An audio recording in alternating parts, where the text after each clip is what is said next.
Isang mapagpalang araw po sa ating lahat. Ako po si Nicole Castillo and welcome po sa aking daily devotion. So, ang topic po natin ngayon is the new covenant in Christ's blood.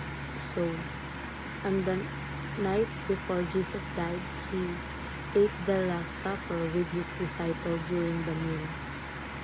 Jesus took bread and wine and told them that the bread was His body and the cup was His blood. He was teaching them that He was about to die for their sins. This was called the New Covenant.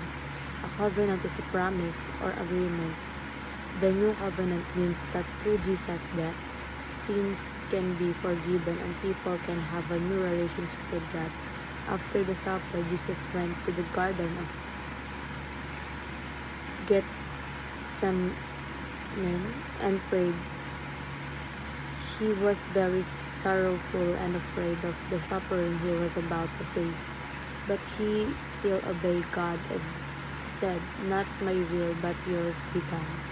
This shows that Jesus willingly obeyed the Father and became the sacrifice for his people, securing forgiveness and salvation by our works, but by his finished work. So, ayon po sa Luke 22 verse 42 to 44, "Father, if you are willing, take this cup from me, yet not my will, but yours be done."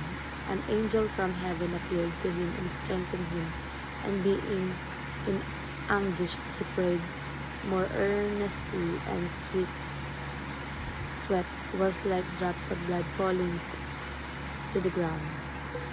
So, ayon po sa ating katuruan, Jesus experienced deep and intense sorrow. So, naranasan ni Jesus ang matinding lungkot at bigat na damdamin. Hindi siya naging manhid sa sakit, tunay siyang nakaramdam ng takot, hirap at emotional pain, lalo na bago siya ipako sa krus. Ipinakita na naintindihan ni Jesus ang ating struggle dahil naranasan din niya ang human suffering. And Jesus battled against the desire of flesh. So, bilang tao, may natural na desire si Jesus na umiwas sa sakit at paghihirap.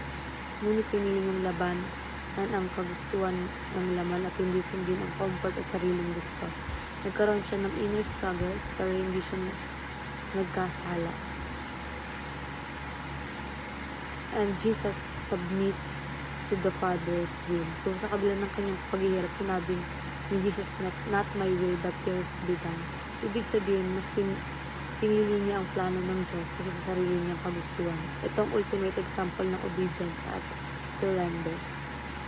And sa applications naman, enrich your worship through gratitude and never take Jesus' suffering for granted. And always submit your human will to God's will. And ayun lang po, maraming salamat.